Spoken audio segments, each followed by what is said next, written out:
In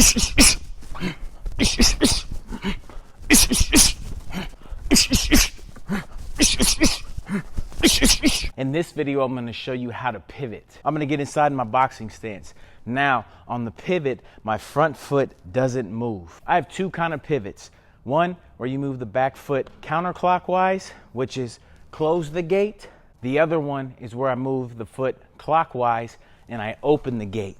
Now I want you to imagine 4 points: 12 o'clock, 3 o'clock, 6 o'clock, and 9 o'clock. Again, front leg stays planted. I'm gonna open the gate, turn, back foot lands. I wanna get my back foot from point A to point B as fast as I can.